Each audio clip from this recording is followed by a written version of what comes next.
નમસ્કાર દર્શક મિત્રો, સ્વાગત છે આપનું કેટીવી ન્યૂઝ ગુજરાતીમાં। હું છું આપની સાથે નિરાલી। વાત કરીશું સમાચારોની। ખ્યાતિકાંડને લઈને અત્યાર સુધીના સૌથી મોટા સમાચાર સામે આવ્યા છે। ખ્યાતિકાંડના મુખ્ય આરોપી કાર્તિક પટેલની ધરપકડ કરવામાં આવી છે।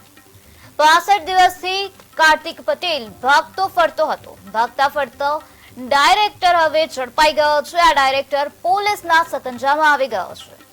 મોડી રાત્રે અમદાવાદ એરપોર્ટ પરથી કાર્તિક પટેલને ઝડપી પાડવામાં આવ્યો છે। નવે નવ આરોપી સકંજામાં હોવાની માહિતી સામે આવી છે અને હજુ પણ નવા ઘટસ્ફોટ થઈ શકે છે। કાર્તિક વિરુદ્ધ લુકઆઉટ નોટિસ પણ જારી કરવામાં આવી હતી। પોલીસને બાતમી મળી હતી। તે બાતમીના આધારે પોલીસે કાર્તિક પટેલની અટકાયત કરી છે અને આ સાથે જ અનેક મોટા ખુલાસા થવાની શક્યતા વ્યક્ત કરવામાં આવી છે। તો ખ્યાતિકાંડના મુખ્ય આરોપીની અટકાયત કરવામાં આવી છે। અત્યાર સુધીમાં કુલ 9 આરોપીઓની અટકાયત કરવામાં આવી હોવાની માહિતી સામે આવી છે અને આ સમગ્ર મામલાને લઈને હવે પૂછપરછ કરવામાં આવી રહી છે।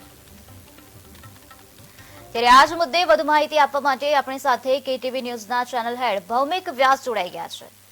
જે ભૌમિક, ખ્યાતિકાંડના મુખ્ય આરોપી કાર્તિક પટેલની ધરપકડ કરવામાં આવી છે, શું છે વધુ માહિતી? જે નિરાલી, આપને જણાવી દઉં કે ખ્યાતિકાંડ જે ગુજરાતમાં અને દેશમાં ચર્ચાસ્પદ બન્યો છે તેના 8 આરોપીની તો ધરપકડ થઈ હતી, પણ 9મા આરોપી જે મુખ્ય મેનેજિંગ ડિરેક્ટર છે કાર્તિક પટેલ, તે વિદેશ ફરાર હતો।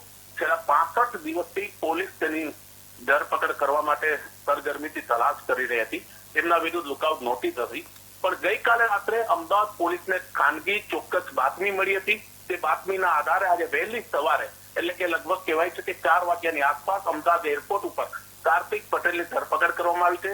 કાર્તિક પટેલ તેમના પત્નીને લઈને કહેવાય છે કે દુબઈથી 4 વાગે તેમણે લેન્ડિંગ કર્યું હતું અને તેઓ બહાર આવતા જ અમદાવાદ પોલીસે તેની ધરપકડ કરી છે। તો કહી શકાય કે દર્દીઓના જાણ વગર ઓપરેશન કર્યા હતા। તેમાં 2 દર્દીઓના કડી પાસેના ગામના 2 દર્દીઓના મૃત્યુ થયા હતા અને ત્યારબાદ આખું કૌભાંડ બહાર આવ્યું હતું।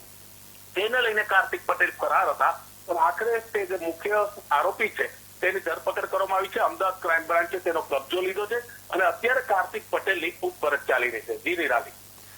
જે ભૌમિક, આ ખ્યાતિકાંડમાં હજુ પણ કેટલા આરોપીની સંડોવણીની શક્યતા છે? બિલકુલ, આપને જણાવી દો કે જે આખો જે કાંડ છે તેમાં અત્યાર સુધીમાં 9 આરોપી સામે ફરિયાદ હતી। 8 આરોપીની ધરપકડ થઈ હતી અને 9મો આરોપી કાર્તિક પટેલ ફરાર હતો। તેમની ધરપકડ કરી લેવામાં આવી છે। હવે માનવામાં આવે છે કે અમદાવાદ પોલીસ તેની પૂછપરછ કરશે અને ત્યારબાદ કોણ કોણ બીજા લોકો સંડોવાયેલ છે। કહેવાય છે કે રાજ્ય સરકારના આરોગ્ય વિભાગના કેટલાક કર્મચારીઓ સામે પણ શંકાની સોય છે કે જે ખ્યાતિ કાંડમાં આ આરોપીઓને મદદ કરતા હતા।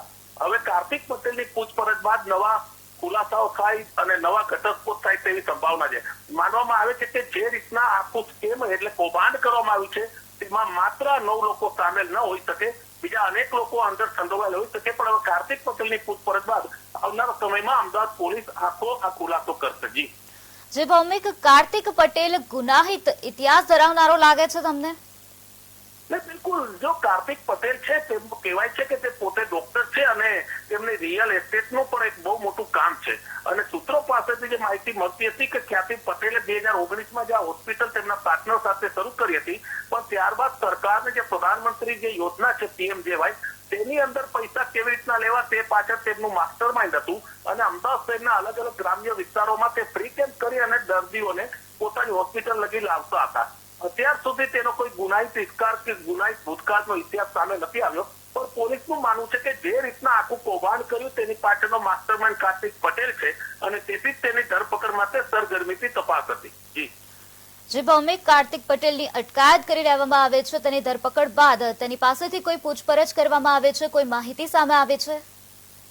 અમદાવાદ પોલીસ સાથે જે વાતચીત થયા મુજબ તેમની સવારના 4 વાગે તેમની ધરપકડ અમદાવાદ એરપોર્ટ ઉપરથી કરી છે। અત્યારે તેમની કસ્ટડી અમદાવાદ પોલીસે લીધી છે। અમદાવાદ શહેરના ઉચ્ચ પોલીસ અધિકારીઓ તેની પૂછપરછ કરી રહ્યા છે। માનવામાં આવે છે કે આજે બપોર કે સાંજના સમયે અમદાવાદ પોલીસ આની ઉપર એક પ્રેસ કોન્ફરન્સ કરી અને મીડિયાની સામે પોતાની તમામ માહિતી રાખશે। અત્યારે બંધ બારણે કાર્તિક પટેલની પૂછપરછ ચાલી રહી છે। કહેવાય છે કે તેમના પત્ની પણ તેમની સાથે હતા અને કાર્તિક પટેલ તેની સારવાર માટે ઓસ્ટ્રેલિયાથી દુબઈ ગયા અને દુબઈથી અમદાવાદ પરત આવતા તેમની ધરપકડ થઈ છે। જી જે ભૌમિક, સમગ્ર માહિતી આપવા બદલ આભાર। તો આ સમગ્ર મામલાને લઈને હવે પોલીસ દ્વારા પૂછપરછ હાથ ધરવામાં આવી રહી છે. તપાસનો ધમધમાટ તેજ કરી દેવામાં આવ્યો છે. મોડી રાત્રે દરમિયાન અમદાવાદ એરપોર્ટ પરથી ખ્યાતિકાંડના મુખ્ય આરોપીની અટકાયત કરવામાં આવી છે.